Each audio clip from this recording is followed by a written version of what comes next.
And then it says deep calls to deep at the noise of your waterfalls. Deep calls to deep. Deep calls to deep. Our soul is deep within us.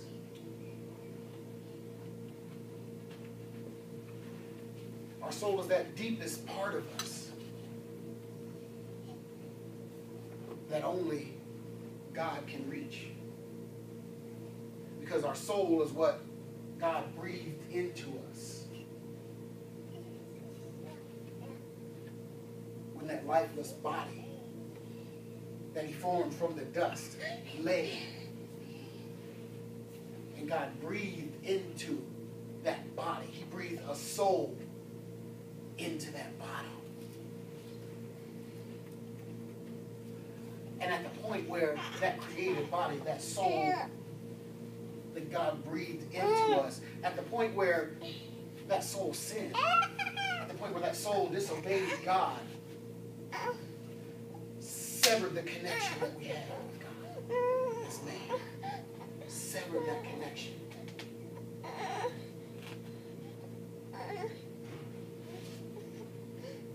Not unto death, in a physical sense, but as unto death as in the relationship.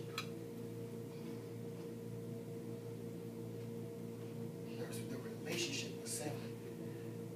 The level of intimacy now is limited.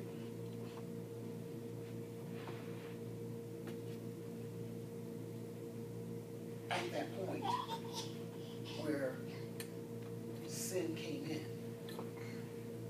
it punched a hole right in the middle of our existence. God's presence emptied out in such a way that we, without God, without Christ in our lives, have a hole that we're just trying to fill. And the hole, it's not just a regular hole.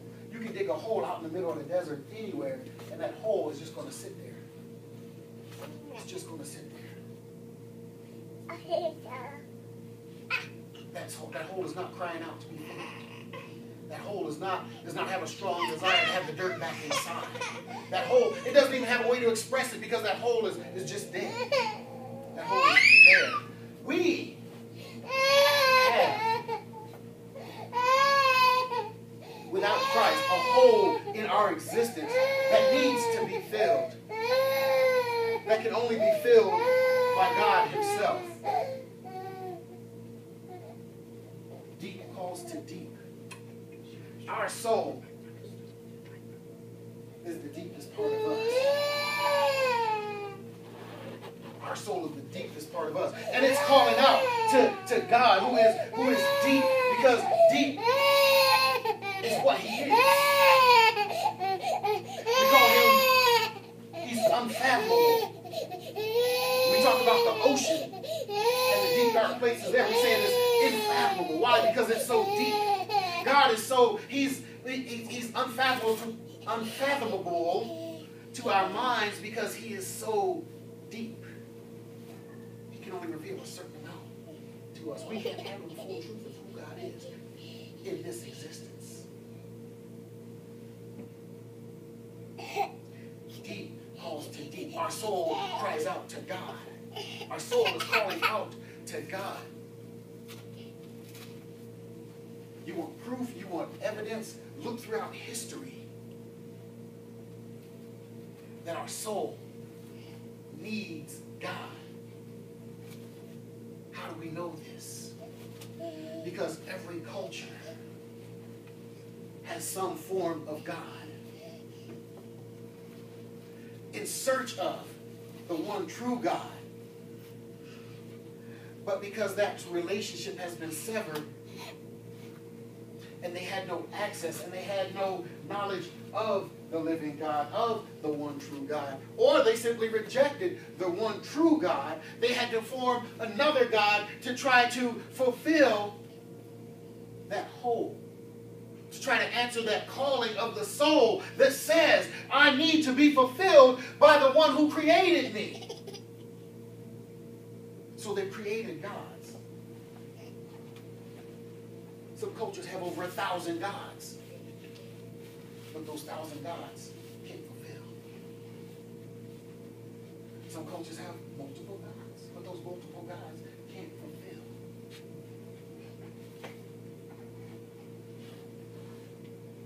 But even outside of cultures who create gods and give them names and form images of them, even outside of those cultures, you have people who try to fulfill that calling of the deep need to be fulfilled in your soul. They create other gods of money, cars, material things, clothes, jewelry, shoes, relationships, jobs, crime, whatever it may be, in an attempt to fill that void, in order to quench that calling, in order to quench that thirst that our soul has. Our soul thirsts for God. Our soul thirsts for God. But if you don't know God, if you don't know how to get to Him, then your soul is going to drink of whatever you bring to it that may not be healthy, that may not be good for you.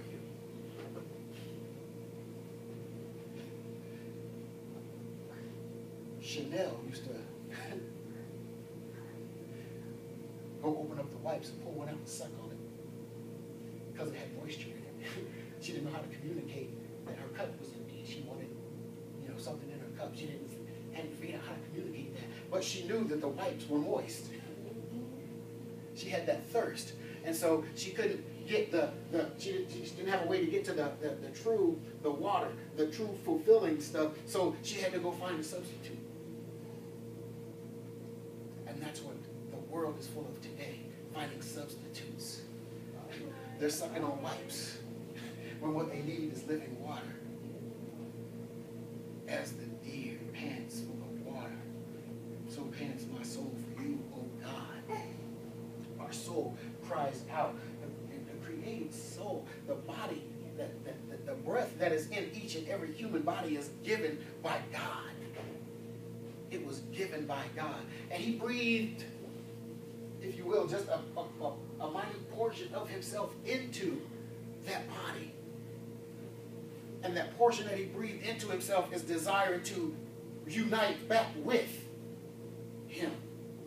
Because that soul, that thirst of soul wasn't there before the sin, before the fall, before the disobedience, before the separation, before the segregation, before that thirst of soul wasn't there. Why? Because God came down and He fellowshiped with Adam. He said you could hear the sound of His voice walking in the garden in the cool of the day. That's God coming down to visit Adam. You can't experience God on that level and then have it taken away and not have the satisfaction and not have that longing to have that desire filled again. Yes, yes. How do we know that? How do we know that? Because we have addicts today. The plight of the addict typifies the thirst of soul, the thirst of our soul for God. Because that addict, once they taste that drug,